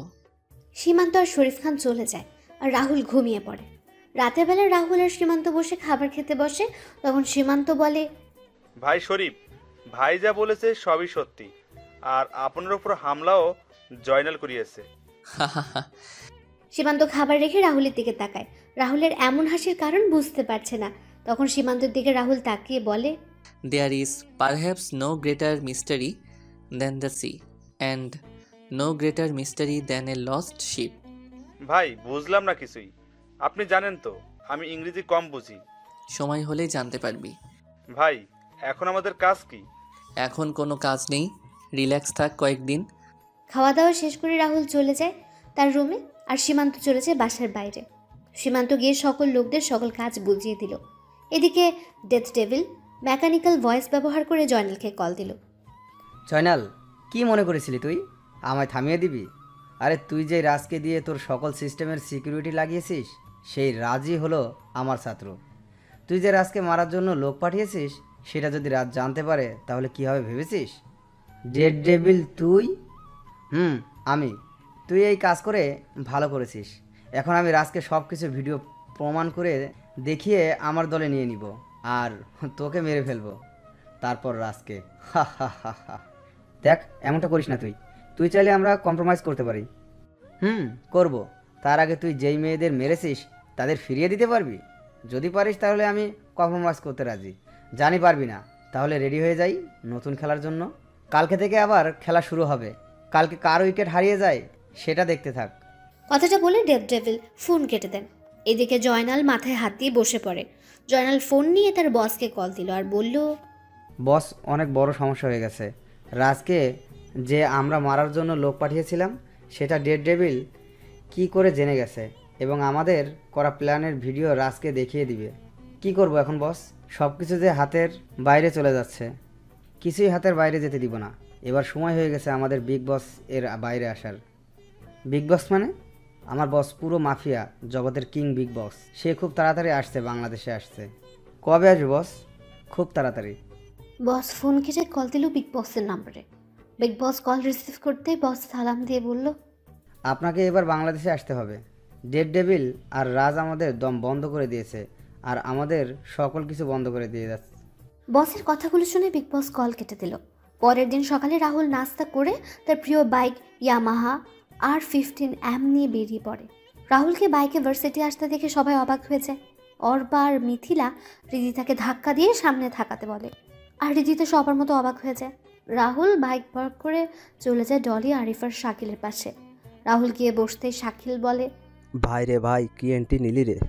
রাহুল, তোকে পুরো আল্লু অর্জুনের মতো লাগছে রে। I am impressed. এত ঢং করিস না, ভার্সিটির সকল মেয়েই ইমপ্রেসড হয়ে গেছে। দেখ সবাই কেমন করে তাকিয়ে আছে, মনে হচ্ছে রাহুলকে গিলে ফেলবে। এই শালা, তোর হাতে আর মাথায় ব্যান্ডেজ কেন, কি হয়েছে? আরে অ্যাক্সিডেন্ট করেছিলাম, তাই এমন হয়ে গেছে। সবাই মিলে কথা বলছিল, তখন হৃদিতা তার বন্ধুরা আসে। হৃদিতা রাহুলের পাশে বসে। তখন রাহুল সেখান থেকে উঠে পড়ে, ক্লাসের দিকে হাঁটা দিল। শাকিল বলল, কিরে রাহুল, চলে যাচ্ছিস যে? ক্লাসে যাব, সময় হয়ে গেছে। আরে আরো 10 মিনিট বাকি আছে তো ক্লাসের। তোরা 10 মিনিট কথা বলে আয়, আমি ক্লাসে আছি। রাহুল কথাগুলো বলে চলে যায়। হৃদিতা তাকিয়ে আছে রাহুলের যাওয়ার দিকে। সবাই আরও কিছু সময় কথা বলে ক্লাসে চলে যায়। আরিফ, শাকিল আর ডলি রাহুলের পাশে বসে। তখন ডলি বলে, এভাবে চলে এলি কেন? সবাই মিলে কত মজা করলাম, তুই ছিলি না। ক্লাস সেটুর পর থাকিস। রিদিতা কি জানি কিসের ট্রিট দেবে। রাহুল একবার শাকিল আর একবার হৃদিতার দিকে তাকায়। রাহুল দেখতে পায় হৃদিতা কেমন করে তাকিয়ে আছে। তোরা খেয়ে নিস ট্রিট, আমি আমার জীবনের সেরা ট্রিট পেয়ে গেছি। কিছু সময় পর স্যার ক্লাসে এসে ক্লাস নেওয়া শুরু করেন। ক্লাস শেষে স্যার যখন ক্লাস থেকে বের হয়ে যাবেন, তখন স্যার রাহুলকে উদ্দেশ্য করে বলেন, রাহুল, এখন ক্লাস শেষ করে আমার রুমে এসে একবার দেখা করবে। আচ্ছা। রাহুল ক্লাস শেষ করে স্যারের পিছু পিছু চলে যায়। হৃদিতা শাকিল আর আরিফের কাছে এসে বলে, কি রে, বলেছিলে তোরা রাহুলকে? বলেছি। কি বলেছে ও? তোরা খেয়ে নিস ট্রিট, আমি আমার জীবনের সেরা ট্রিট পেয়ে গেছি। কিসের ট্রিটের কথা বললো? আচ্ছা। রাহুল স্যারের সাথে তার রুমে চলে যায়। তখন স্যার রাহুলকে কিছু ছবি আর আরেকটা ফাইল এগিয়ে দিয়ে বলেন, রাজ, এইগুলো দেখো তুমি। রাজ মানে? রাহুল, আমি তোমার সম্পর্কে সব জানি। রাহুল, আমার এই শিক্ষকতার পেশার আড়ালে একটা পরিচয় আছে যা কেউই জানে না। কি পরিচয় স্যার? আমি একজন ইন্টারপোল অফিসার। আমি জানি তুমি একজন হ্যাকার আর ড্রাগ টিমের লিডার। স্যার, এই ছবিগুলো প্রায় সবাইকেই আমি মেরে ফেলা হয়েছে তো, আর কয়েকজন বাকি আছে। তবে ওদের সবার বস মাফিয়া জগতের বর্তমান কিং বিগ বস খুব তাড়াতাড়ি বাংলাদেশে আসছে। তার জন্য লক্ষ্য হলো তোমায় এবং ডেড ডেভিলকে হত্যা করা। আমি আমার সোর্সের কাছ থেকে জানতে পেরেছি তোমাকে এখন সাবধানে থাকতে হবে। স্যার, সাবধানে তো ওরা থাকবে। ওই বিগ বস বাংলাদেশে এসে অনেক ভুল করেছে, যা সে তার প্রাণের মূল্য দিয়ে বুঝবে। মানে? There is perhaps no greater mystery than the sea and no greater mystery than a lost ship. আসি স্যার। রাহুল কথাগুলো বলে রুম থেকে বের হয়ে যায়। আর স্যার রাহুলের এমন রহস্যময় কথা শুনে কথাটার মানে বোঝার চেষ্টা করছেন। রাহুল ক্লাসে এসে শাকিল আর আরিফের সাথে বসে পড়ে। কি রে, স্যার কেন ডাকলো? আমার এই অবস্থা হলো কি করে সেটা জানার জন্য। ও আচ্ছা। কিছুক্ষণ পর স্যার এসে ক্লাস নেওয়া শুরু করেন। ক্লাস শেষ করে স্যার চলে যান। রাহুল ক্লাস থেকে বের হয়ে তার বাইকের কাছে সে বাইক নিয়ে যেই বের হবে ভার্সিটি থেকে, তখন রিজা রাহুলের সামনে এসে বলে, কি ব্যাপার, কোথায় যাচ্ছ তুমি? হাওয়া খেতে যাচ্ছি। আপনার কোনো সমস্যা? শাকিল আর আরিফ কিছু বলেনি? বলেছে। তাহলে চলে যাচ্ছ যে? জীবনে অনেক ট্রিট পেয়েছি, আর কয়েকদিন আগেই তো আপনার কাছ থেকে সেটা ট্রিট পেয়েছি, আর ট্রিট লাগবে না। আসলে আমি... রাহুল কথাগুলো বলে চলে যায় বাইক নিয়ে, ভার্সিটি থেকে বের হয়ে যায়। রিদিতা যখন হাঁটছিল আনমনে, তখন ডনি রিদিতার সামনে এসে রিদিতার হাত ধরে বলে, জানেমান, কি খবর তোমার? একা কেন হাঁটছো? আমায় সাথে নিয়েই তো হাঁটতে পারো। ডলি, কি বলছিস কি তুই? মাথা ঠিক আছে তোর? আমার হাত ছাড় বলছি।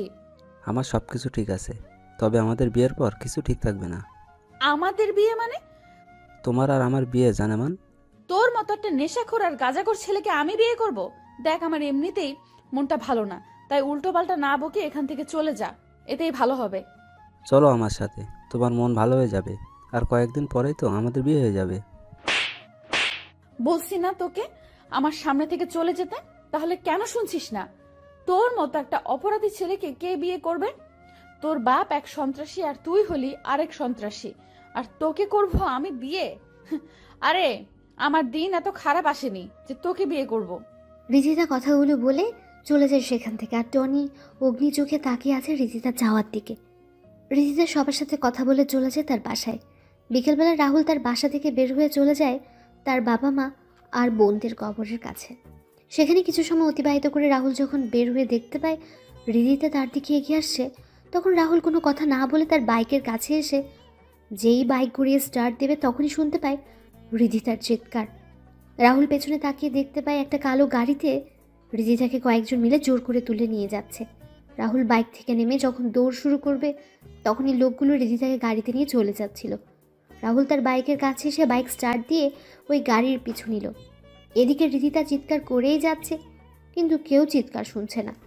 কিছু দূর যাওয়ার পর রাহুল দেখতে পায় গাড়িটা একটা জঙ্গলে প্রবেশ করছে। রাহুলও গাড়িটার পিছু নিল। রাহুল একটা পোড়া বাড়ির সামনে গাড়িটাকে দাঁড়িয়ে আছে দেখতে পায়। রাহুল বাইক থেকে নেমে ভেতরে প্রবেশ করতেই রিদিতার চিৎকার শুনতে পায়। রাহুল ভেতরে ঢুকে দেখতে পায় ড্রাগস, গাঁজা, আফিম সহ আরও অনেক মাদকদ্রব্য এখানে ছোট ছোট করে প্যাকেট করা হচ্ছে। রাহুলকে দেখে রিদিতা চিৎকার করে বলে, রাহুল, রাহুল রাজদা হ্যাকার, চলে আসছিস এখানে মরার জন্য? ভালো হয়েছে, তোকে মেরে আমি আমার বিয়েটাও সেরে নিব। তোর মতো বিড়াল করবে বাঘের শিকার? বাঘকে শিকার করা এত সহজ নয়। বাঘ সব জায়গায় রাজত্ব করে বেড়ায়, সেটা হোক নিজের এলাকায় বা বিড়ালের এলাকায়। কে আসল বাঘ আর কে বিড়াল এখনই সেটা বোঝা যাবে। এই মার শালাকে। ডনির কথা শুনে ডনির লোকেরা যখন রাহুলকে মারার জন্য লাঠি, হকি স্টিক, পাইপ নিয়ে এগিয়ে আসে, রাহুল, ডনিও সবার দিকে তাকিয়ে বলে ওঠে, এই 30 জন আমায় মারবে? কেন বেশি মনে হচ্ছে তোর কাছে? এরা করব বাঘকে শিকার? হারে, এরা তো নিজেই বাঘের শিকারে পরিণত হবে। রাজ কথাটা বলে এক এক করে সবাইকে মারতে থাকে। 5 মিনিটের ভেতরে ডনির সকল লোক মাটিতে শুয়ে আছে, আর রাহুল রক্তাক্ত চোখে ডনির দিকে তাকিয়ে সিগারেটের ধোঁয়া উড়িয়ে যাচ্ছে। ডনি রাজের এমন চেহারা দেখে কয়েক পা পিছিয়ে যায়। তখন ডনি বলে, তো তুই নিয়ে যা এই মেয়েটাকে, আর আমাকে ছেড়ে দে। আমার ভুল হয়ে গেছে, আমি ওর বাঁধন খুলে দিচ্ছি। ডনি কথাগুলো বলে রিজিতার বাঁধন খুলে দিল। রিজিতা ভয়ে ভয়ে রাহুলের পাশে এসে দাঁড়ালো। রাহুল সিগারেটটা শেষ করে রিজিতাকে নিয়ে কয়েক পা এগিয়ে যেতে রাহুল তার বাম হাত দিয়ে পেছন থেকে আসা রড আটকে দিল। রিজিতা কয়েক পা সরিয়ে যায়। তখন রাহুল হাসতে হাসতে বলে, হা হা হা, বলেছিলাম না তুই বিড়ালের বাচ্চা? দেখ, তুই নিজেই প্রমাণ দিয়ে দিলি। তোর বাপ তোকে বিশ্বাস করেছে বলে আমি তোকে বিশ্বাস করব, এটা তুই ভাবলি কি করে? আমি জানতাম তুই পিছন থেকে আঘাত করবি, আর তুই করেও ফেললি। রিদিতা, বাইরে যাও। রাহুলের কথা শুনে রিজিতা চলে যায় বাড়ির বাইরে, আর রাহুল ডনের দিকে এগিয়ে গিয়ে বলে ওঠে, হ্যাকার আর ডেভিল এক হয়ে গেলে এর পরিণাম কি হবে সেটা তোর বাপ এখনও বুঝতে পারবে। Bye bye. কথাটা বলে রাহুল ডনির বুকে তার পিস্তলের সকল গুলি লোড করে দিল, আর ডনি মাটিতে শুয়ে পড়ল। রাহুল তার ফোন বের করে একটা নম্বরে কল দিয়ে ঠিকানা দিয়ে দিল, তারপর বের হয়ে যায় বাড়ি থেকে। রাহুল বাইকের কাছে এসে বাইক স্টার্ট দিল, আর রিজিতা বাইকের পেছনে বসে রাহুলকে জড়িয়ে ধরল। তখন রাহুল বলে, কি হচ্ছেটা কি? জড়িয়ে ধরছেন কেন? বাইকে উঠলে আমার ভয় করে, তাই জড়িয়ে ধরেছি।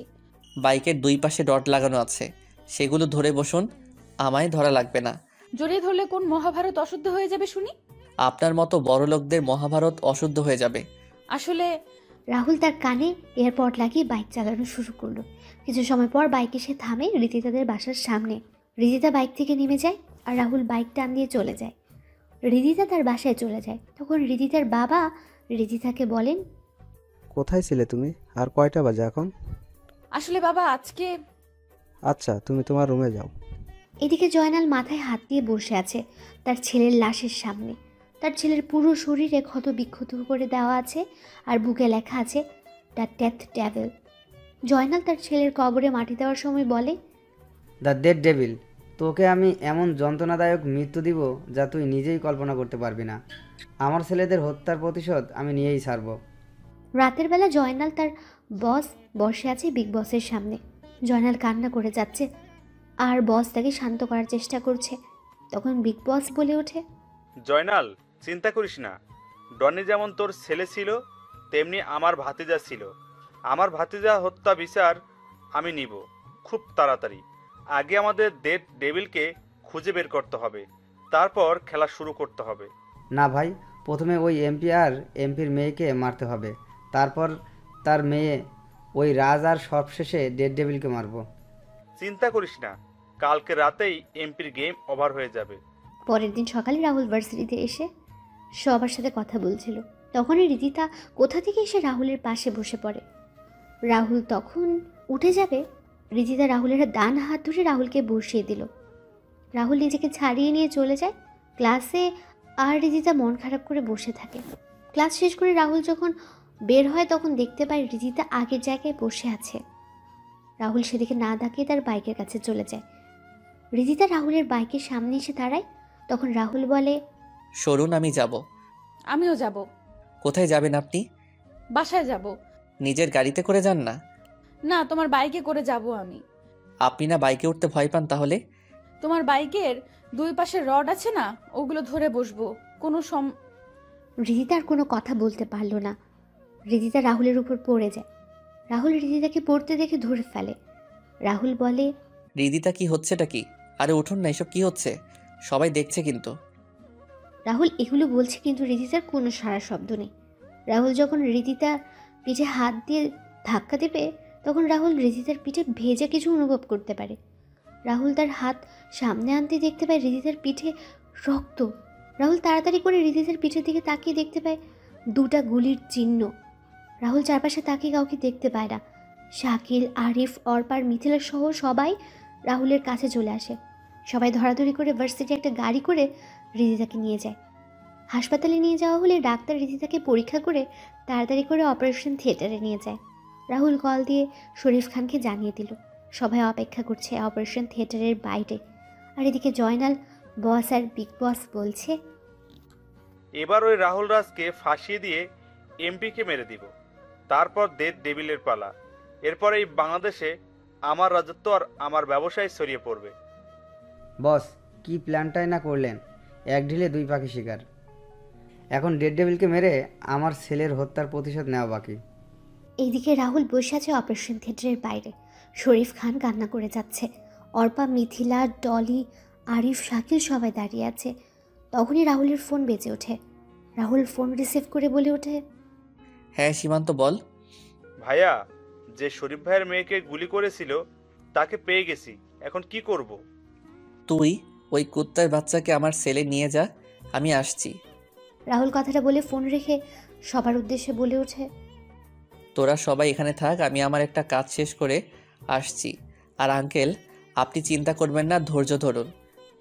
রাহুল বেরিয়ে পড়ে তার টর্চার সেলের উদ্দেশ্যে। রাহুল সেখানে পৌঁছে দেখতে পায় একটা ছেলেকে বেঁধে রাখা হয়েছে। রাহুল কোনো কথা ছাড়াই ছেলেটাকে গিয়ে মারতে থাকে। মারতে মারতে ছেলেটার অবস্থা খারাপ করে দিল রাহুল। রাহুল চেয়ার টেনে ছেলেটার সামনে বসে বলে, বল, তোকে কে এই কাজ করতে বলেছে?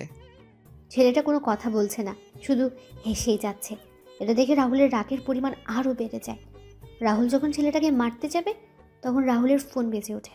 ছেলেটা বলে, নে তাড়াতাড়ি করে ফোন রিসিভ কর, তোর জন্য সুখবর আছে। তাড়াতাড়ি রিসিভ কর, না হলে যে ফোন করেছে সেও মারা যাবে। রাহুল ফোন বের করে দেখতে পায় আরিফের কল। রাহুল রিসিভ করতে আরিফ কান্না মিশ্রিত কণ্ঠে বলে ওঠে, বন্ধু, আমাদের তুই বাঁচা বন্ধু, ওরা আমাদের মেরে ফেলবে, হাসপাতালের সবাইকে। আর আর কি আরিফ, কি হয়েছে বল আমাকে। বন্ধু, রিদিতার বাবাকে ওরা মেরে ফেলেছে। আমরা অপারেশন থিয়েটারে লুকিয়ে আছি, ওরা দরজা ভাঙার চেষ্টা করছে। তুই তাড়াতাড়ি চলে আয়। রিদিতার অপারেশন মাঝপথেই থেমে গেছে, ওরা পাওয়ার সাপ্লাই অফ করে দিয়েছে। বন্ধু, সবাই ভয় পেয়ে আছে অনেক, তুই তাড়াতাড়ি চলে আয়। তোরা টেনশন করিস না, আমি আসছি। তোদের কিছু হবে না আমি থাকতে। রাহুল ফোন রেখে যেই বের হতে যাবে তখনই ছেলেটা হাসতে হাসতে বলে, সব কটা মারা পড়বি, এখন কেউ আর জীবিত পাবি না তুই। রাহুল পাশে থাকা একটা হাতুড়ি দিয়ে ছেলেটার মাথায় আঘাত করতে ছেলেটা নিস্তব্ধ হয়ে যায়। সীমান্ত, তাড়াতাড়ি করে হাসপাতালে চল। রাহুল আর সীমান্ত হাসপাতালে পৌঁছে যায়। সীমান্ত গিয়ে পাওয়ার সাপ্লাই রুম খুঁজে পাওয়ার সুইচ অন করে। তখন রাহুল আর সীমান্ত দেখতে পায় হাসপাতালে পরিণত হয়েছে মর্গে। হাসপাতাল জুড়ে রক্ত আর রক্ত। রাহুল আর সীমান্ত তাড়াতাড়ি করে অপারেশন থিয়েটারের সামনে গিয়ে দেখতে পায় শরীফ আঙ্কেল আর কয়েকজন নার্সের মরদেহ পড়ে আছে অপারেশন থিয়েটারের বাইরে। রাহুল শরীফ খানের লাশের সামনে গিয়ে শরীফ আঙ্কেলকে ডাকতে থাকে। Uncle, uncle. কোনো শব্দ নেই। সীমান্ত সহ বাকি সবাই পুরো হাসপাতালে খুঁজেও কাউকে পাচ্ছে না। রাহুল শরীফ খানের লাশ ধরে বসেছিল। হঠাৎ করে শরীফ খান শব্দ করে ওঠেন আর বলেন, রাজ, আমার সময় শেষ হয়ে এসেছে রে। আমার মেয়েটা অনাথ হয়ে গেল বাবা। তুই আমায় কথা দে, তুই ওদেরকে ছাড়বি না। বল বাবা, বল বাবা। হ্যাঁ আঙ্কেল, আমি কাউকে ছাড়বো না। তোমার আর তোমার কিছু হবে। এই তাড়াতাড়ি করে ডাক্তারকে ডাক না তোরা। না বাবা, আমার সময় শেষ। তুই আমার মেয়েটাকে তোর সাথে রাখিস। আমার মেয়েটাকে আমি তোর হাতে তুলে দিলাম। তুই এখনও। আর কোনো কথা বলতে পারছিল না শরীফ খান। তখন সীমান্ত রাহুলের কাছে এসে বলে, ভাই, পুরো হাসপাতালে খুঁজে কাউকে পায়নি, মনে হয় ওরা চলে গেছে এখান থেকে। রাহুল সহ সবাই অপারেশন থিয়েটারের সামনে গিয়ে দেখতে পায় অপারেশন থিয়েটারের ভেতর থেকে বন্ধ। রাহুল কল দিল আরিফের নম্বরে, কিন্তু কেউ রিসিভ করছে না। রাহুলের টেনশন যেন বেড়ে যাচ্ছে। রাহুল একের পর এক ফোন দিয়ে যাচ্ছে, কিন্তু রিসিভ হচ্ছে না। রাহুল সীমান্তকে বলে দরজা ভাঙার জন্য, আর এদিকে রাহুল ফোন দিয়ে যাচ্ছে। হঠাৎ করে ফোন রিসিভ হতে রাহুল বলে ওঠে, হ্যাঁ আরিফ, তোরা কোথায়? আমি অপারেশন থিয়েটারের বাইরে দাঁড়িয়ে আছি। তোরা কই? বন্ধুরে। শাকিল, কি হয়েছে? কান্না করছিস কেন তুই? দরজা খোল তাড়াতাড়ি। কিছু সময় পর শাকিল এসে পাশের একটা রুমের দরজা খুলে দিল। রাহুল সীমান্ত ভেতরে ঢুকে দেখতে পায় সবাই একটা লাশকে ঘিরে রেখেছে আর কান্না করছে। রাহুল ধীর পায়ে এগিয়ে যায় সামনের দিকে। রাহুল সামনে গিয়ে লাশের দিকে তাকাতে থমকে যায়। রাহুল লাশের সামনে যেয়ে বলে ওঠে, আরিফ, এ আরিফ, কথা বল। দেখ আমি এসেছি তো তোকে বাঁচানোর জন্য। কি রে, কথা বলছিস না যে? এই আরিফ। রাহুল আরিফের লাশকে জড়িয়ে ধরে কান্না করছে আর চিৎকার করছে, কিন্তু আরিফ নিশ্চুপ। আরিফ পৃথিবীর মায়া ছেড়ে পাড়ি দিয়েছে পরপারের যাত্রায়। কি করে এসব হলো? আমরা যখন অপারেশন থিয়েটারের বাইরে অপেক্ষা করছিলাম, তখন বাইরে গুলির আওয়াজ শুনতে পাই। কিছু বুঝে ওঠার আগেই জয়নাল ও দুইজন পিস্তল হাতে তাদের লোক নিয়ে আমাদের সামনে চলে আসে। আমরা কিছু বুঝতে পারছিলাম না। তখনই আঙ্কেল সামনে গিয়ে ওদের সাথে কথা বলতে যাবেন, তার আগেই ওরা অপারেশন থিয়েটারে ঢোকার চেষ্টা করে। তখন আমরা সবাই অপারেশন থিয়েটারে ঢুকে পড়ি। আঙ্কেল যখন আসতে যাবে তার আগেই ওরা আঙ্কেলের লক্ষ্য করে গুলি করে দেয়। আর আঙ্কেল। আরিফের এমন অবস্থা হলো কি করে?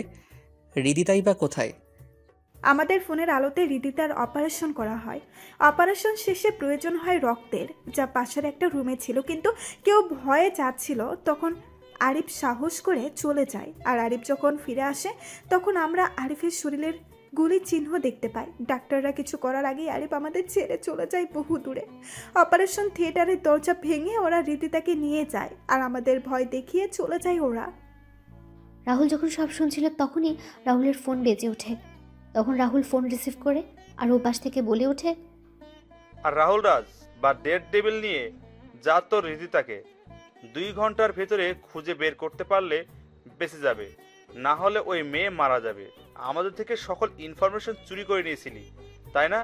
চিন্তা করিস না, ডাক্তার এখানে আছে। তুই ইনফরমেশন দিয়ে দিলে মেয়েটা বেঁচে যাবে। এবার দেখি তুই কি করতে পারিস। বিগ বসের হাসির সাথে সংযুক্ত হয় আরেকটা হাসি। হাসি শুনে বিগ বস হাসি থামিয়ে দিল। রাহুল হাসতে হাসতে বলে ওঠে, ওই মেয়ে মরলে তো আমার কিছু না, মেয়েটা মরলে ক্ষতি হবে তোদের। মানে হলো মেয়েটার ফেসবুক অ্যাকাউন্টে আমি সকল ইনফরমেশন সেভ করে রেখেছি, আর টাইমার দিয়েছি আজকে সন্ধ্যা 7টা। মেয়েটা যদি মারা যায় তাহলে তোদের আসল চেহারা সবার সামনে চলে আসবে। মনে করিস না মেয়েটার অ্যাকাউন্টে ঢুকে অফ করে দিবি। এটা আমার সৃষ্টি করা। সো আমি মেয়েটার একটা কোড দিয়ে অ্যাক্টিভেট করে রেখেছি, যা মেয়েটা ছাড়া কেউ জানে না। এখন একমাত্র মেয়েটাই পারে তোদের বাঁচাতে। এখন তোর চিন্তা কর, মেয়েটা মরবে না বাঁচবে। টিং ঠক, টিং ঠক, হা হা হা। রাহুলের এমন কথা শুনে শাকিল, সীমান্তসহ সবাই অবাক হয়ে যায়। এদিকে বিগ বস তার লোকদের উদ্দেশ্য করে বলে মেয়েটাকে এখানে নিয়ে আসার জন্য, আর ডাক্তারকে মেয়েটাকে সুস্থ করে তোলার জন্য। বস, কি করছেনটা কি আপনি? মেয়েটা মরে গেলেও তো ভালো। তোদের এত কথা বলতে কে বলেছে? একটু চুপ থাক না। আবার রাহুলের ফোন বেজে ওঠে। রাহুল ফোন রিসিভ করতে চাচা বলে ওঠেন, রাহুল, হৃদিতা মামনিকে দেখলাম স্ট্রেচারে করে কয়েকটা লোক আমাদের ওই পুরাতন বাংলোতে নিয়ে গেছে, আর সবার সাথে অনেক অস্ত্র আছে। আর এখন দেখলাম কয়েকটা অ্যাম্বুলেন্স আর কয়েকজন ডাক্তারকে নিয়ে আসা হয়েছে। ধন্যবাদ চাচা, তুমি চিন্তা করো না, রিদিতার কিছু হবে না। সীমান্ত, চল খেলা শুরু করতে হবে, অনেকদিন হলো খেলা হয়নি। শাকিল, সবাইকে নিয়ে তুই যা আর জানাজার ব্যবস্থা কর, আমরা দাফনের আগেই ফিরে আসবো। রাহুল কথাগুলো বলে তার লোকদের নিয়ে বেরিয়ে পড়ে চাচার দেওয়ার ঠিকানায়। রাহুল বাইরে থেকে সমস্ত কিছু একবার পর্যবেক্ষণ করে বলে ওঠে, সীমান্ত, আমরা দুই দিক থেকে আক্রমণ করব, আমি সামনে থেকে আর তুই পিছন থেকে করবি। আমার সাথে কোনো লোক নিব না, তুই সবাইকে নিয়ে পিছনে থেকে ভিতরে প্রবেশ করবি। ভাই আপনি একা?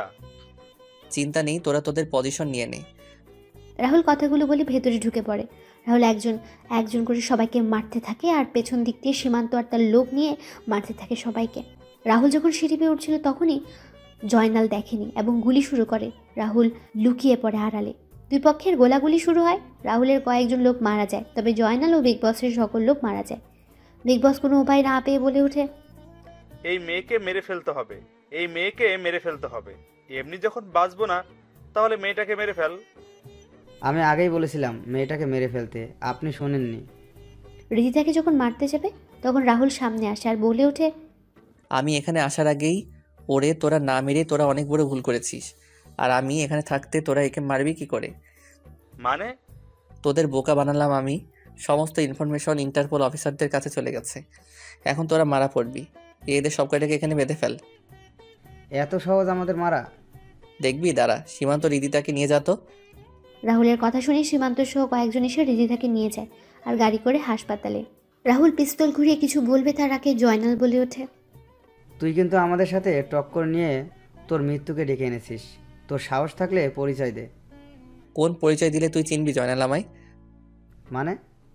মানে হলো আমি হলাম রাহুল রাজ, আমার ডেথ ডেভিল সাথে একজন এক্স আর্মি অফিসার। কি? হ্যাঁ রে কুত্তার বাচ্চা, তোর জন্য আমার পরিবারটা ধ্বংস হয়ে যায়। আমি হারিয়ে ফেলেছি আমার দুই বোনকে, আমার বন্ধু আরিফকে। তোর এত লোভের কারণে আমি আমার পুরো পরিবারটাকে হারিয়েছি। আরে জয়নাল, তোর কাজের জন্য তো আমি নিজের জীবন দিয়ে দিতাম, তাহলে এমনটা কেন করলি? তোদের মতো মানুষের জন্য শত শত ভাই তার বোন হারাচ্ছে, বাবা মা হারাচ্ছে তাদের ছেলে মেয়েকে। তোদের জন্য আজ সত্যিকারের ভালোবাসাগুলো হারিয়ে যাচ্ছে। তারপরও আমি তোদের ক্ষমা করে দিতে চেয়েছিলাম, কিন্তু তোরা এই দেশের ক্ষতি করার জন্য উঠে পড়ে লাগলি। তুই তো মারা গিয়েছিলি। আরে রাখে আল্লাহ মারেকে, কথাটা তো শুনেছিস নিশ্চয়ই। কিন্তু তুই আমাদের পরিচয় পেলি কি করে? তোর ডান হাত ফারুকে মারার পর আমি ফারুকের লকার খুলে কিছু ফাইল আর ছবি পেয়েছিলাম, সেখানে তোর আর তোদের কিছু ছবি পাই। ড্রাগনের পাওয়ার তো জানিসই। তোদের পরিচয় আর তোদের খুঁজে বের করতে আমার কোনো পরিশ্রম করতে হয়নি। এবার সময় হয়ে গেছে তোদের পরপারে যাওয়ার। তুই কাদের জন্য আমাদের পিছনে লেগেছিলি? 4 বছর আগে সিনিয়র ইন্সপেক্টর সুমনার কথা মনে আছে, যাকে তোরা জোর করে ড্রাগস খাইয়ে পাগল করে দিয়েছিলি? আমার আপুটা ড্রাগসের নেশায় এতটা আসক্ত হয়ে পড়ে একসময় ড্রাগস না পেয়ে আত্মহত্যা করে। আমার মা বাবার পর ওই আপুটাই আমায় বড় করে মানুষের মতো মানুষ তৈরি করে এবং একজন আর্মি অফিসার তৈরি করে। তোদের ব্যাপারে সব জানার পর আমি আমার সিনিয়র অফিসারদের সব জানাই এবং তারা আমার সাথে সহমত পোষণ করে। আমার ছোটো বোন সীমা যখন জানতে পারলো তোদের পরিচয়, তখন তোরা সীমাকে তুলে নিয়ে ধর্ষণ করে ব্ল্যাকমেইল করতি আর নিজেদের শারীরিক চাহিদা মেটাতি। সবশেষে আমার বোনটাকে তোরা মেরে সেটা আত্মহত্যা দেখিয়ে দিলি। এবার সব কিছুর হিসাব মেটাবো আমি। রাহুল একটা চাকুনি তিনজনের বুকে আঘাত করতে লাগলো। সবার বুক ক্ষতবিক্ষত করে দিয়ে লিখে, the death devil. Boss, Joynal আর বিগ বস চিৎকার করছে, কিন্তু রাহুল কোনো কথায় কর্ণপাত না করে বেরিয়ে যায়। রাহুলরা বাড়ি থেকে বেরিয়ে নিজ হাতে রাহুল বমটা ব্লাস্ট করে দেয়। মুহূর্তে বাড়িটা আগুন ধরে যায়। ব্লাস্ট হওয়ার সাথে সাথে বাড়িটাও ভেঙে পড়ে। তারপর রাহুল 2 ফোঁটা চোখের জল ফেলে আকাশের দিকে তাকিয়ে বলে, আপু, তোদের হত্যার বিচার আমি নিয়েছি। আরিফ বন্ধু, আমি তোর হত্যাকারীদের শেষ করে দিয়েছি। তোরা ভালো থাকিস, সবাই ওপারে। রাহুল চলে যায়। আরিফ শরীফ খানের জানাজা শেষ করে চলে যায় হাসপাতালে। হাসপাতালে গিয়ে জানতে পারে সকালে রিজিতার জ্ঞান ফিরবে। সীমান্ত সহ বাকি সবাইকে পাঠিয়ে দিয়ে রাহুল হাসপাতালে থেকে যায়।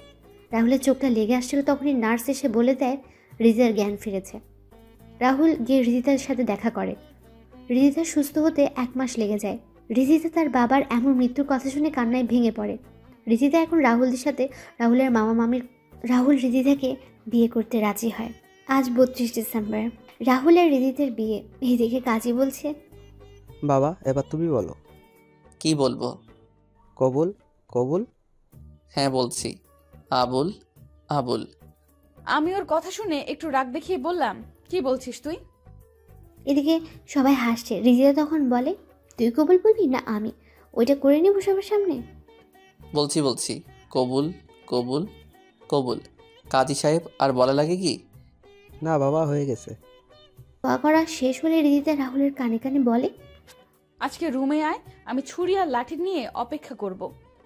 আমায় কষ্ট দেওয়া না, রুমে আয়, বুঝতে পারবি। ইন্না নিল্লা, আল্লাহ কি বলছে এসব? আয় রুমে। তখন মিথিলা এসে বলে, দুলাগাই, বিড়ালটা মারিস ভালো করে। আগুনে যা ঘি ঢেলেছিস সেটা এখন অনেক গরম হয়ে ফুটছে। বিড়ালের বিয়ে হবে না। এখন সেটা বুঝতে পারছি। হে সৃষ্টিকর্তা, তুমি রহম করো আমার উপর। পাঠক আর পাঠিকাগণ দোয়া করিয়েন। আমি যাচ্ছি দিয়ার রাগ ভাঙাতে। ভালো থাকবেন আপনারা, আর আমার জন্য দোয়া করিয়েন।